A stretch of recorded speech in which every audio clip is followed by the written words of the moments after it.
Hi, hello மக்களே, welcome to Priya Jerson's cookbook.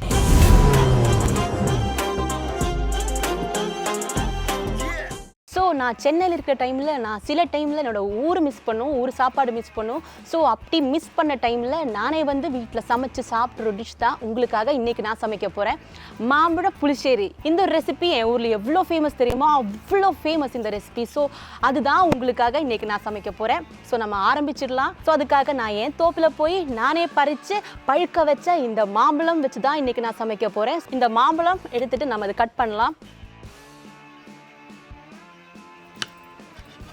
அப்படியே இந்த ஃப்ளஷ் நம்ம எடுத்துடலாம். என்னோட தோப்பில் மாங்காய் வந்து பயங்கர பெருசாக இருக்குது. இப்போ இதிலிருந்து இந்த ஃப்ளஷ் மட்டும் நமக்கு அப்படியே இதில் ஸ்கூப் பண்ணி போடலாம். அப்படியே ஐஸ்கிரீம் மாதிரி இருக்கும். இப்போ மாங்காய் வந்து நம்ம ஸ்கூப் பண்ணி கட் பண்ணி இப்போ வச்சுருக்கேன். இதை வந்து நம்ம இனி தண்ணியில் குதிக்க வைக்கணும். ஸோ நம்ம ஃபஸ்ட்டு மாம்பழம் ஆட் பண்ணலாம். இதில் தண்ணி ஆட் பண்ணணும். நல்லா வேகணும். அதுக்காக நான் அதுக்கு ஏற்ற மாதிரி தண்ணி அதில் ஆட் பண்ணலாம். இனி இதில் பச்சை மிளகா 2 பச்சை மிளகா எடுத்து நடுவில் அப்படியே கட் பண்ணி நம்ம இதில் போடணும்.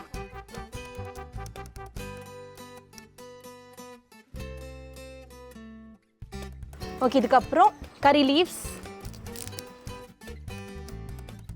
இதில் இனி கொஞ்சம் மஞ்சத்தூள் ஆட் பண்ணலாம், மிளகாத்தூள் ஆட் பண்ணலாம். கொஞ்சம் போட்டால் போதும். ஓகே, அவ்வளோலாம் போட வேண்டாம். இனி கொஞ்சம் உப்பு. இந்த மாங்காவோட புளிப்பு மாதிரி இருக்கும். இந்த பயங்கர புளிப்புனா கொஞ்சம் எக்ஸ்ட்ரா ஆட் பண்ணணும், இல்லைன்னா கொஞ்சம் ஆட் பண்ணலாம். ஓகே, இது நல்லா கொதிக்க விடணும். ஆக்சுவலாக இந்த மாம்பழம் வந்து இப்போ சீசன், கேரளாவில் மாம்பழ சீசன். ஸோ மத்தியானம் எல்லா வீட்டிலும் இது சமைக்கும். மாம்பழ புளிச்சேரி எல்லா வீட்டிலும் இருக்கும்.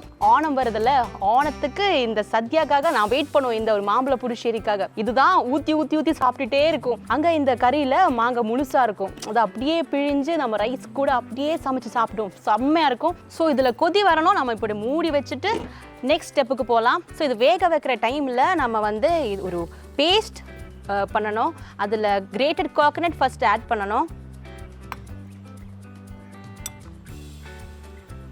ஸோ கிரேட்டட் கோகனட் ஆட் பண்ணியாச்சு. இதில் நம்ம ஜீரா ஆட் பண்ண போகிறேன். கொஞ்சம் ஜீரா எடுத்து இதில் ஆட் பண்ணலாம். இவ்வளோ போதும். அவங்களோட டேஸ்ட் ப்ரிஃபரன்ஸ் மாதிரி ஆட் பண்ணுங்கள். அப்புறம் சின்ன வெங்காயம். இதுதான் ஃப்ளேவர். சின்ன வெங்காயம் தான் மெயினாக. அடுத்ததாக 2 சின்ன பீஸ் பூண்டு ஆட் பண்ணலாம். எனக்கு பூண்டு பிடிக்கும், அதனால ஆட் பண்ணுறேன். இது ஆப்ஷனல் தான், உங்களுக்கு வேணான்னா வேண்டாம். அப்புறம் ஒரு 2 க்ரீன் சில்லி. நம்ம ஆல்ரெடி இதில் ஆட் பண்ணியிருக்கேன். எனக்கு கொஞ்சம் ஸ்பைஸியாக இருக்கணும், உங்களுக்கு அவ்வளோ வேண்டாம்னா அவாய்ட் பண்ணலாம். ஒன்றே போதும். கடைசியில் புளிப்புக்காக, ஏன் இந்த மாங்காய்க்கு ரொம்ப ஸ்வீட்டாக இருக்குது, ஸோ புளிப்புக்காக நம்ம கொஞ்சம் கர்ட் ஆட் பண்ணலாம். இனி இது நல்லா அரைச்சிடணும். அதுக்காக கொஞ்சம் தண்ணி ஆட் பண்ணலாம். இது நல்லா அரைச்சிடலாம்.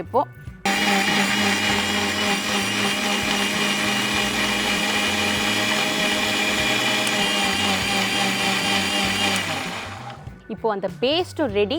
ஸோ நம்ம மாங்காய் வேக வச்சிருக்கல, இது திறந்து பார்க்கலாம் எப்படி இருக்குன்னு.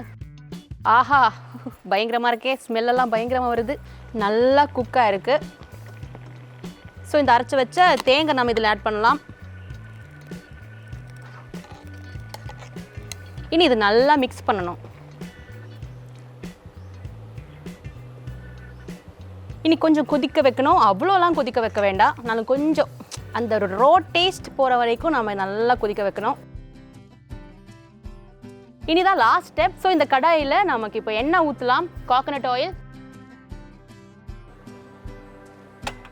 ஸோ இதில் நம்ம தேங்காய் எண்ணெய் ஊற்றிருக்கேன். இது சூடானதுக்கப்புறம் கடுகு ஆட் பண்ணணும். இப்போ நல்லா சூடாக இருக்க கடாயி, அதில் நம்ம கடுகு ஆட் பண்ணலாம். இனி சின்ன வெங்காயம் கொஞ்சம் போடணும். ஸோ அதை நம்ம சாப் பண்ணலாம். குட்டி குட்டி பீஸாக சாப் பண்ணணும். இப்போ கடுகு நல்லா கடுகுடான்னு வருது. இதில் நம்ம காஞ்ச மிளகா போடலாம்.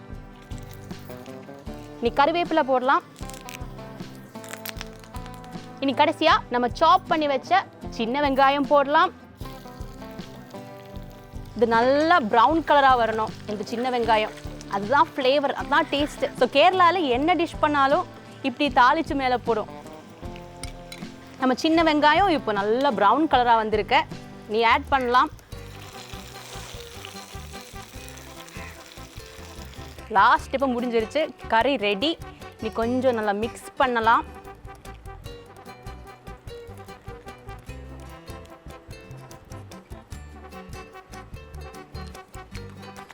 ஸோ உப்பு கொஞ்சம் கம்மியாக இருக்குது, புளிப்பு இருக்குல்ல, ஸோ அதனால் கொஞ்சம் கம்மியாக இருக்குது. ஸோ உங்களோட டேஸ்ட் ப்ரிஃபரன்ஸ் மாதிரி உங்களுக்கு இதில் உப்பு ஆட் பண்ணலாம். உங்களுக்கு இன்னும் கொஞ்சம் ஸ்வீட்னஸ் ஜாஸ்தி வேணும்னா கொஞ்சம் சுகர் ஆட் பண்ணுங்கள்.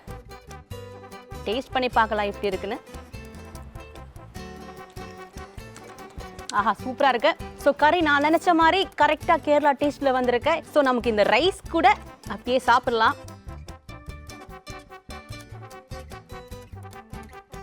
எனக்கு அந்த காஞ்ச மிளகா ரொம்ப பிடிக்கும். ஸோ அதனால் சைடில் காஞ்ச மிளகாவும் கொஞ்சம் ஆட் பண்ணலாம். சில ரைஸ் கூட இந்த கறியும் ஒரு பப்படம் இல்லைன்னா ஒரு மாங்காய் ஊறுகாய் இவ்வளோ போதும், அப்படியே 3 வச்சு சாப்பிட்லாம். பயங்கரமாக இருக்கும் டேஸ்ட்டு.